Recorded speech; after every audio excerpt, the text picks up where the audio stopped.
Boa noite a todos. É com muita alegria que eu retorno aqui no Seja.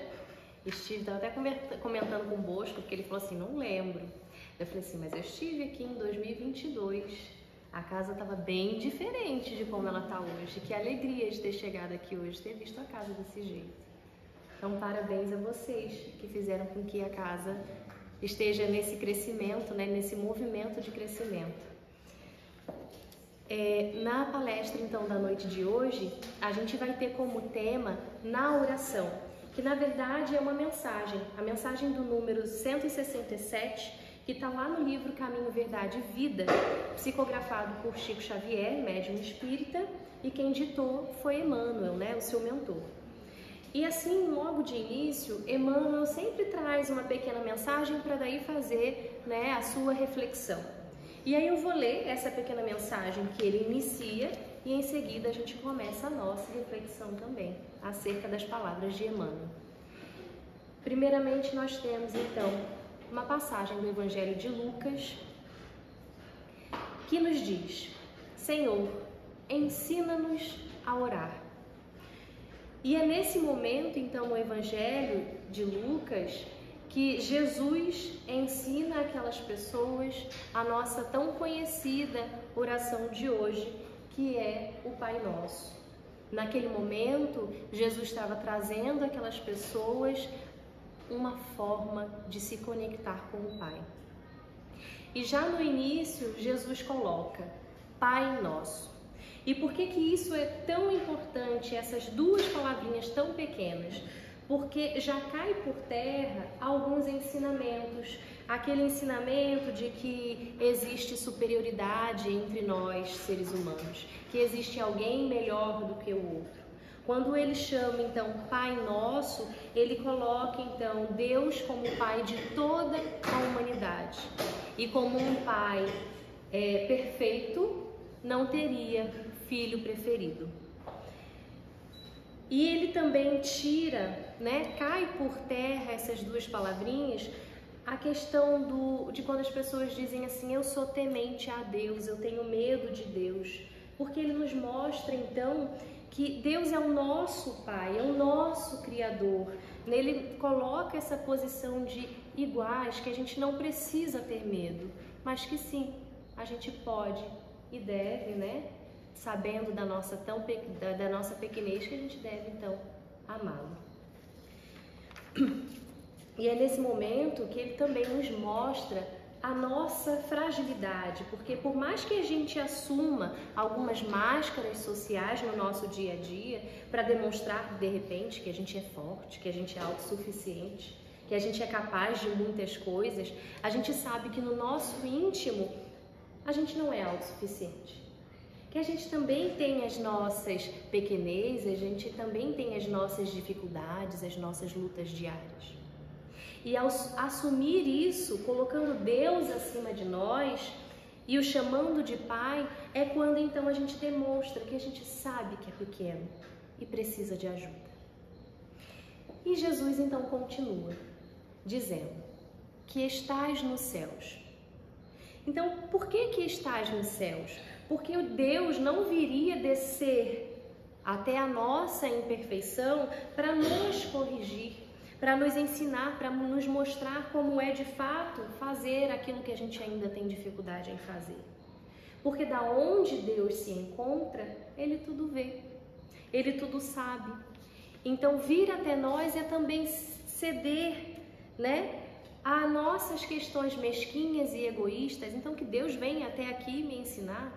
Pensa, né? Então Deus está a uma distância necessária para que possa nos auxiliar da forma como nós precisamos, não como nós queremos.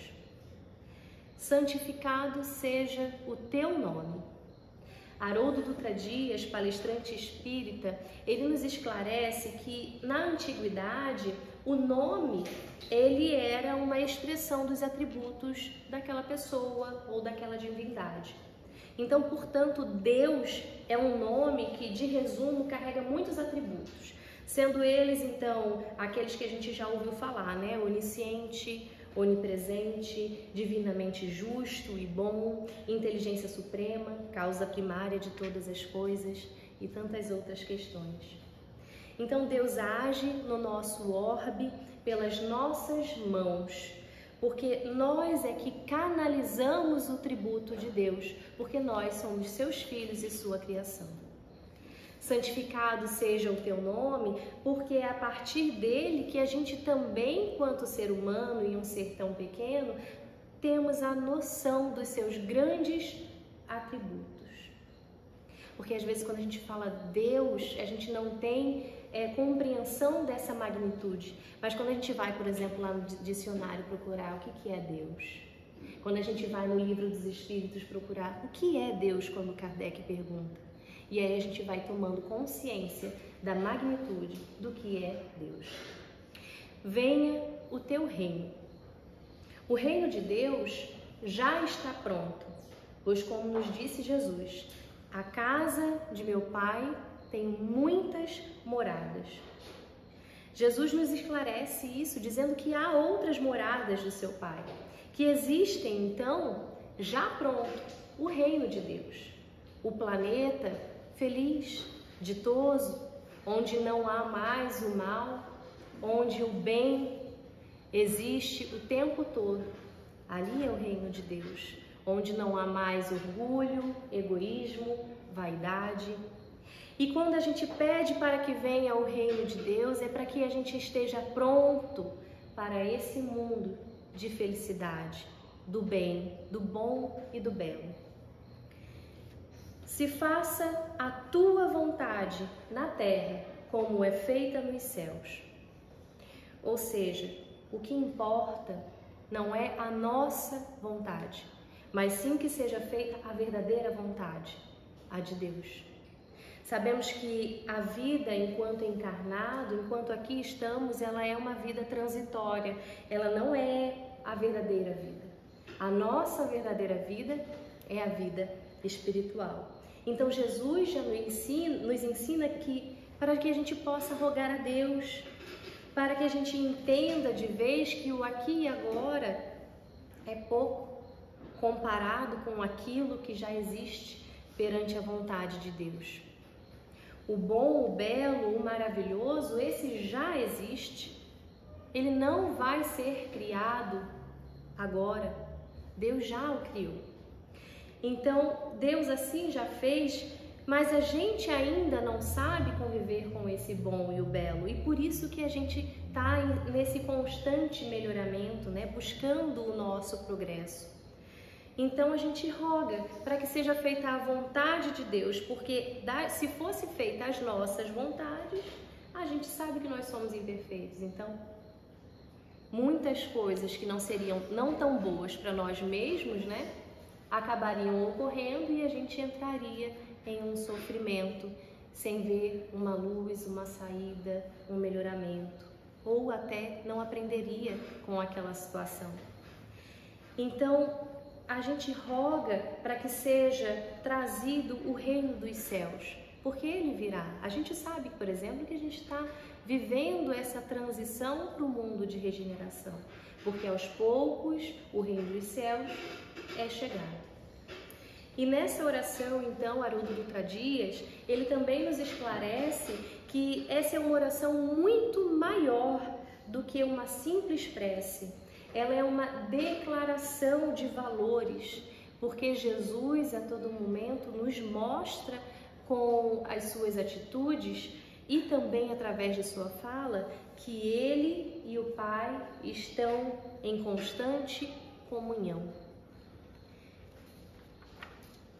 E o nosso mestre saber, né, como é estar em comunhão com Deus, ele nos ensina a rogar pela vontade e ação dos céus. Ele nos ensina a estar em comunhão com Deus. Então, por mais que essa seja uma oração ensinada por Jesus, por mais que Jesus tenha dado para a gente, né, essa oração como exemplo, ela não nos valerá se nós utilizarmos dela de forma só mecânica, né, robotizada, sem aprofundamento, sem reflexão das palavras que estamos falando. E é justamente por conta dessa nossa dificuldade e às vezes de incapacidade que não compreendemos essa oração. E a gente acaba só continuando, falando, reverberando, sem compreender. Como, por exemplo, muitos que foram, como eu, de berço católico, por vezes a gente não vai entendendo essas palavras e a gente ficava ali só repetindo. Porque a gente fazia isso porque o padre nos dizia que era necessário para nos absolver dos nossos pecados. E lá no início da mensagem 167, dessa que a gente está falando na noite de hoje, Emmanuel nos diz que a prece nos círculos do cristianismo caracteriza-se por gradação infinita em suas manifestações, porque existe crentes de todos os matizes nos vários cursos da fé. Ou seja, de acordo com cada uma das religiões cristãs, a forma de realizar uma oração se modifica, se gradativa, até mesmo o próprio Pai Nosso, A gente vai vendo que em diferentes religiões vão se modificando algumas palavras. Então, obviamente, porque para orar, por mais que Jesus tenha nos ensinado, por mais que Ele tenha trazido o Pai Nosso, Ele não nos disse que essa era a única forma de fazer uma oração. Até porque, se assim fosse, se essa fosse a única oração para rogar a ajuda da espiritualidade superior ou para rogar a ajuda do nosso Pai, do querido Mestre Jesus, Jesus teria feito essa oração e repetiria ela por diversos momentos de sua vida enquanto ele esteve encarnado no nosso orbe. E ele não fez isso. Por diversos momentos, Jesus era sempre visto refletindo, fazendo sua oração íntima, mas não repetindo o Pai Nosso, Jesus não orou o Pai Nosso, nem mesmo quando ele estava lá, crucificado. Então, Jesus nos ensinou a orar, ou seja, ele nos deu um molde para um momento, naquela época, que ainda era difícil abstrair. E ainda, quando a gente se pega, por exemplo, e aí eu trago meu marido como exemplo, que nasceu de berço budista, a gente se pega com dificuldades de orar. Por quê? Porque de repente é algo que não é prática, não vem da nossa rotina, ou porque a gente estava acostumado a vir de uma religião em que a gente só proferia as palavras sem sentir. E quando a gente chega na doutrina espírita, a oração é aquilo que vem do coração. Então, se era difícil abstrair antes, mesmo com Jesus ali nos ensinando, hoje também é difícil. Então, compreender muitas das coisas que ele ensinava também era difícil a compreensão. Imagine agora, sem Jesus aqui do ladinho tá ensinando, a gente vai tentando recorrer ao seu evangelho deixado por ele. Então, dessa forma, com esse molde, nós fomos capazes de ir compreendendo, a gente foi capaz de ir aprendendo e absorvendo como é de fato orar. A oração definitivamente não é para nós informarmos a Deus sobre o nosso dia. A oração não é um boletim diário, não é um jornal onde que a gente vai ficar contando tudo que a gente fez durante o dia. Até porque, como é dito no Pai Nosso, Deus está nos céus. Então, de lá onde Ele está, Ele tudo enxerga, Ele tudo sabe. A oração, ela foi feita para que a gente possa aprender a educar os nossos desejos. Porque às vezes, quando a gente está no dia a dia e pensando nas nossas dificuldades, a gente não reflete sobre os nossos pensamentos. E quando a gente coloca em oração, quando a gente se dedica àquele momento, a gente finalmente reflete sobre o dia ou sobre o que aconteceu e aprende a moldar os nossos impulsos e os nossos desejos. Haroldo Dutra Dias também nos diz que a oração é um momento de confidenciar, é um diálogo com Deus. E a resposta dessa conversa é a lição feita para educar as nossas vontades. Então é Deus nos mostrando, é Deus nos ensinando que aquilo que precisamos aprender mais e aquilo que a gente também não consegue perceber, que a gente só percebe no momento da oração. Emmanuel nos fala que os seguidores inquietos reclamam a realização de propósitos inconstantes. Os egoístas exigem solução de caprichos inferiores. Os ignorantes do bem chegam a rogar o mal para o próximo. O triste pede solidão e ociosidade. Os desesperados suplicam a morte. No Evangelho segundo o Espiritismo, no capítulo 27, Pedi e obterei, temos os trechos dos itens 5 a 8 que nos fala sobre a eficácia da prece. E uma parte desse trecho nos diz o seguinte: concedido vos será o que quer que pedirdes pela prece. Fora ilógico deduzir que basta pedir para obter, e fora injusto acusar a providência se não acede a toda súplica que se lhe faça, uma vez que ela sabe, melhor do que nós, o que é para o nosso bem. É como procede um pai criterioso que recusa ao filho o que seja contrário aos seus interesses. Em geral, o homem apenas vê o presente, ora, se o sofrimento é de utilidade para a sua felicidade futura. Deus o deixará sofrer, como o cirurgião deixa que o doente sofra dores de uma operação que lhe trará cura. Devemos compreender então que não podemos ser crianças mimadas, né? Que se não recebem tudo aquilo que os pais, se a gente não recebe tudo aquilo que pede aos nossos pais, o que a gente faz? Faz birra, bate o pé, fica bravo, fica de cara fechada, emburrada. E a gente como mãe e como pai, a gente sabe que o não, na hora certa, é um momento muito valioso na vida dos nossos filhos. É um momento de aprendizado no processo educativo. Então, muitas vezes, nós pais também conhecemos os nossos filhos melhor do que eles mesmos. Eu falo para minha filha, você saiu daqui, ó, da minha barriga, eu te conheço muito bem. Então, a gente sabe como esse filho é. A gente conhece a sua essência. E sabemos que através da doutrina, muitas vezes o filho que está conosco hoje, independente se é da barriga, se é um filho, né, do coração, a gente sabe que é um filho de outras vidas, que esteve conosco, é um companheiro. Então, a gente conhece. E assim é Deus e a sua providência divina. Ele também nos conhece muito melhor do que nós mesmos nos conhecemos. Por exemplo, sabemos que o trabalho dignifica o homem. E muitas pessoas, ao jogarem, por exemplo, na loteria, logo dizem, né, ou até mesmo pedem em oração: Senhor, se eu ganhar, eu vou parar de trabalhar, vou ter uma boa vida, vou viver viajando. E de forma egoísta, a pessoa continua lá fazendo sua oração, né? Vou ajudar alguns familiares, vou dar um dinheiro para eles ficarem bem, terem suas casas.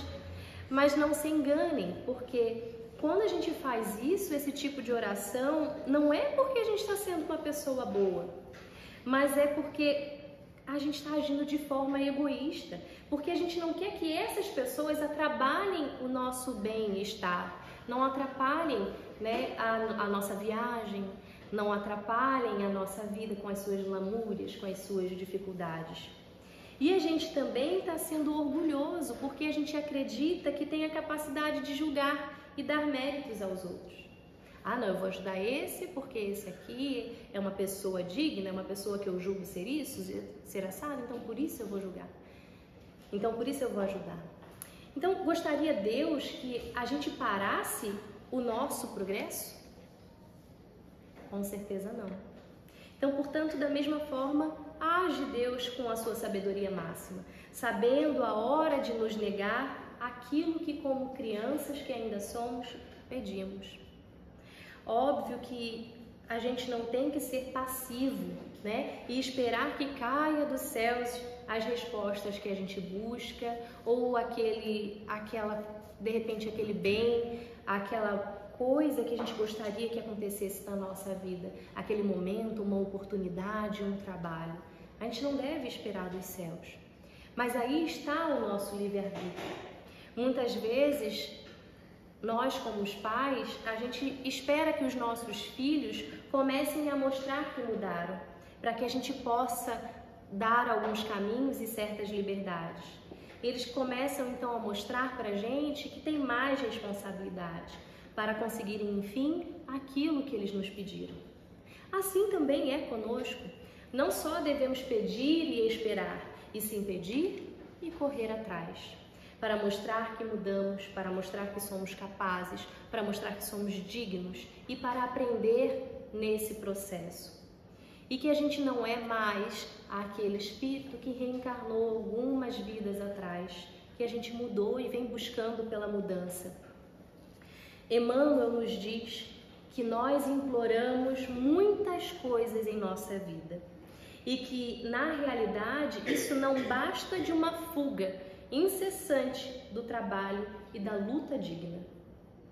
Deus não nos desampara, mas não podemos crer que ao retirar todas as nossas dificuldades, todas as nossas dores do caminho, arrancar todas as ervas daninhas, se Deus fizer isso, significa que Ele vai estar nos ajudando, nos amparando, nos cuidando.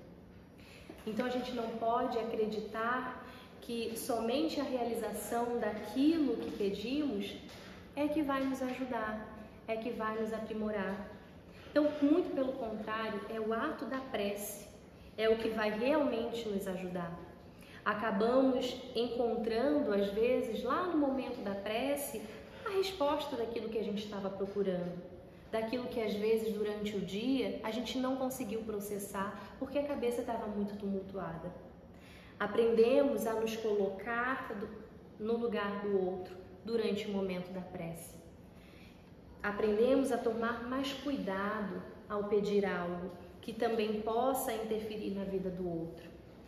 Aprendemos que as nossas vontades não devem se sobrepor às vontades do próximo, que existem limites necessários que precisamos compreender e aprender. A prece nos ajuda a refletir, a estabelecer uma relação com a espiritualidade amiga, com o nosso mentor, nos ajuda a estabelecer uma relação com o querido Mestre Jesus que tanto veio nos ensinar. Ela nos ajuda na autorreflexão e principalmente compreendendo, como disse anteriormente, a gente compreende no momento da prece a nossa pequenez. E mesmo que seja por alguns minutos, é no momento da prece em que nós entendemos o que é trabalhar a humildade. Porque a gente compreende que nós não somos autossuficientes, como eu disse no início. A gente aprende a pedir ajuda. Continuamos com a fala de Emmanuel. Jesus suporta, paciente, todas as fileiras de candidatos do seu serviço de humilhação, estendendo-lhes mãos benignas, tolerando-lhe as queixas descabidas e as lágrimas inaceitáveis. Quando eu li essa parte, eu confesso que eu pensei assim, meu Deus, que puxão de orelha de Emmanuel. Pensa só, tolerando-lhe as queixas descabidas durante o ato da prece. Eu falei, minha nossa, né? O que a gente anda falando na nossa prece? No Livro dos Espíritos, questão 658, Kardec, codificador da doutrina espírita, faz a seguinte pergunta: agrada a Deus a prece? E a espiritualidade responde: a prece é sempre agradável a Deus, quando ditada pelo coração, pois para Ele a intenção é tudo. Assim, preferível lhe é a prece do íntimo à prece lida, por muito bela que seja, se for lida mais com os lábios do que com o coração. Agrada-lhe a prece quando dita com fé, com fervor e sinceridade. Não creias, porém, que toque a Deus a prece do homem fútil, orgulhoso, egoísta, a menos que signifique de sua parte um ato sincero de arrependimento e de verdadeira humildade. Quando Emmanuel nos fala, então, que os nossos pedidos por muitas vezes são queixas descabidas, e lágrimas inaceitáveis, é a resposta dos Espíritos a Kardec, dizendo que a prece do homem fútil e egoísta não vai tocar a Deus. É como se alguém nos falasse algumas coisas descabidas, o que acontece? Deixa a pessoa falar. Entra por um ouvido, sai pelo outro. Ou quando a gente ouve aquele ditado, quando me fala de Maria, quando Maria me fala de João, mais eu sei sobre Maria do que de João. Assim é a oração conosco. Se a gente está lá, de repente, numa oração só para reclamar do outro, pedir que o outro mude, ou pedir que o outro saia do nosso caminho, mais vai Deus compreender que ainda fazemos parte daquele homem velho, que ainda não estamos buscando ser o homem novo, o homem que busca o mundo de regeneração. Então a oração é um maravilhoso bálsamo quando sabemos utilizar. Em muitos livros espíritas trazem esses relatos, nos dizendo sobre a eficácia da oração e como ela nos auxilia e também como auxilia o próximo quando a eles a gente começa a dirigir, e levar uma oração para o seu melhoramento, de repente por uma enfermidade, na irradiação, como foi dito agora, que vocês estão fazendo o estudo, e a gente vai direcionando essas energias. Então, a oração é muito importante e em vários livros espíritas, nos ensina sobre essa importância. E aí eu trouxe alguns relatos do livro Céu e Inferno, porque lá a gente tem vários espíritos de gradações diferentes que nos falam sobre a importância dessa prece para eles, desde a espíritos sofredores a espíritos felizes. E ainda então no livro Céu e Inferno nós temos esses relatos. Os espíritos felizes, uma nos diz assim, a viúva Faulo: orai sempre, que a prece revigora. Cousteau nos diz: adeus, orai pelos que sofrem, e até outra vista. Homens, orai, rendei graças por tantos benefícios. Emma nos diz: adorai e amai de todo o coração, para sempre, a Deus. Acima de tudo, orai firmemente. É nisto que consiste o vosso sustentáculo aqui na terra, a vossa esperança, a vossa salvação. Percebam que os espíritos superiores, os espíritos felizes, eles estão ali nos ensinando a orar para que a gente esteja firme a passar pelas nossas dificuldades. Eles nos ensinam a orar pelo outro, porque ajudando o outro, sem perceber, estamos também nos auxiliando. Já os espíritos medianos nos dizem o seguinte: um nos diz: orai, meus amigos, por este mundo invisível que preside aos vossos destinos. Esta permuta fraternal é de caridade, é a alavanca que põe em comunhão os espíritos de todos os mundos, o Senhor Cardon. Então ele está nos dizendo que é através da oração que a gente entra em conversa, em comunhão com a espiritualidade superior. Já os espíritos sofredores, como Auguste Michel, nos diz: orai para que Deus me perdoe, libertando-me das dores que ainda me pungem. Agradeço-vos o terdes vindo aqui orar por mim. Então percebam que os espíritos sofredores recebem como um bálsamo a luz que provém da oração, o como os auxilia, o como os revigora e melhora. Emmanuel então nos esclarece dizendo que, todavia, quando aceita alguém no discipulado definitivo, algo acontece no íntimo da alma contemplada pelo Senhor. Cessam as rogativas ruidosas, acalmam-se os desejos tumultuários, converte-se a oração em trabalho edificante. Então, a gente não deve ficar esmorecido como uma criança, que vai lá, grita porque quer ganhar aquele brinquedo de Natal. A gente não deve fazer isso quando algo que a gente pediu não aconteceu. A gente deve, então, aceitar com resignação. Só porque se aquilo não aconteceu, significa que só Deus sabe o que é melhor pra gente. E a gente deve agradecer por isso, porque tem alguém olhando por nós. Na segunda-feira, no Evangelho do Lar, lá de casa, a mensagem que caiu foi o bem sofrer. E aí eu lembrei dessa parte agora, da gente falando sobre a oração. Quando a gente coloca que o sofrimento vem, mas quando a gente sabe lidar com ele, compreendendo que ele é transitório e nos estabelecendo firmes, mostrando que confiamos em Deus, é aí que está o nosso bem sofrer.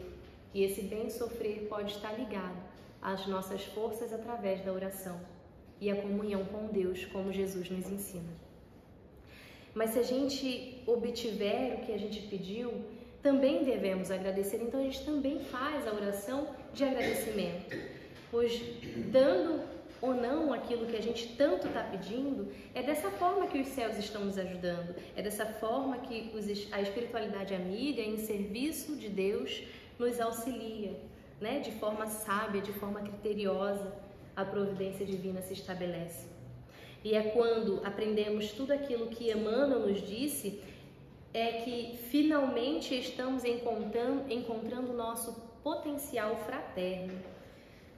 É quando estamos encontrando o nosso potencial também interno, aquele germe latente da bondade, das leis divinas que Deus colocou dentro das nossas consciências.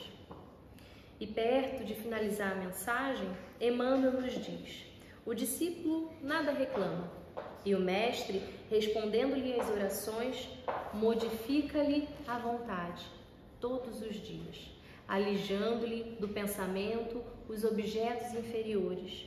O coração unido a Jesus é um servo silencioso. Disse-lhe o mestre: levanta-te e segue-me. E ele ergueu-se e seguiu.